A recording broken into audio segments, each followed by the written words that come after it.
Pourquoi il faut faire attention, sinon très attention au fait de porter la chevelure naturelle de quelqu'un d'autre sur votre tête, sans avoir une connaissance spirituelle approfondie sur le sujet?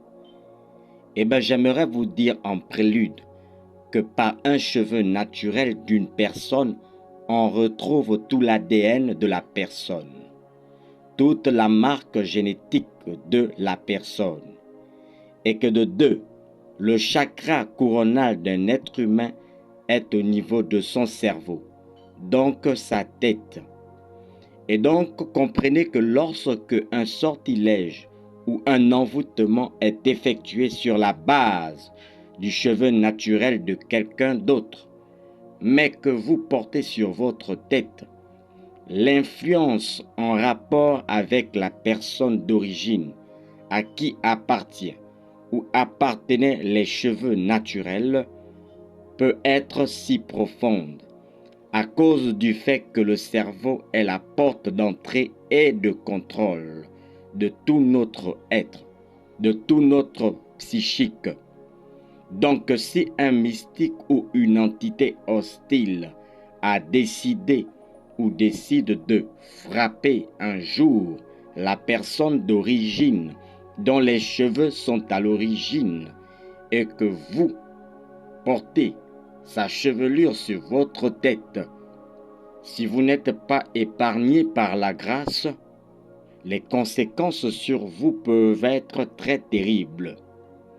Certaines personnes se trouvent frappées d'un coup de sortilège ou d'envoûtement dans leur vie pour avoir porté de la chevelure naturelle de d'autres personnes sur elles.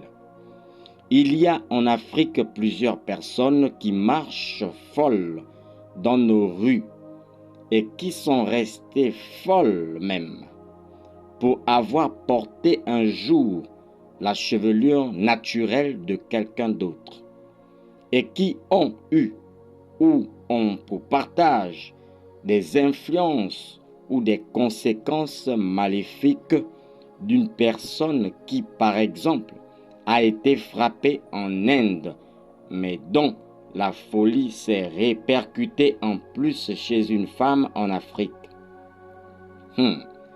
Incroyable mais vrai. La loi de l'identification dans le monde spirituel a fait que une femme africaine en Afrique soit identifiée comme étant l'indienne ou la brésilienne.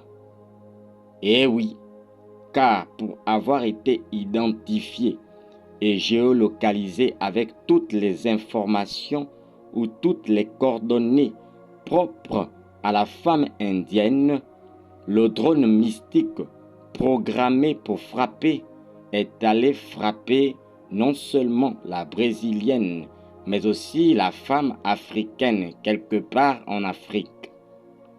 Alors je vous donne un conseil, mademoiselle, sœur en Christ africaine ou autre. Quand vous n'êtes pas d'un poids spirituel conséquent, ne vous y aventuriez pas.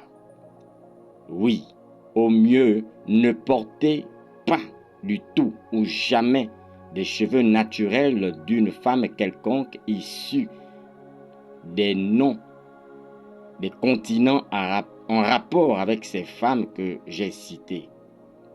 Car je ne vois pas ce qui oblige une femme africaine qui, en plus, a encore ses beaux cheveux naturels, à porter sur sa tête des cheveux naturels d'une autre femme, vivante ou morte, en Inde ou au Pérou. Non seulement c'est un sujet qui est un signe de complexe d'infériorité face à la femme de couleur brésilienne, péruvienne, indienne ou autre, pour ne pas dire la femme blanche, mais il fait aussi de vous, nos sœurs africaines, une grande risée dans les autres continents. Mais encore plus, ce sujet comporte, de fait, pas mal de risques spirituels que vous prenez sur vous, nos sœurs africaines, dans vos vies. Je vous laisse sur ces quelques paroles. Sur ce, soyez bénis, Jésus règne.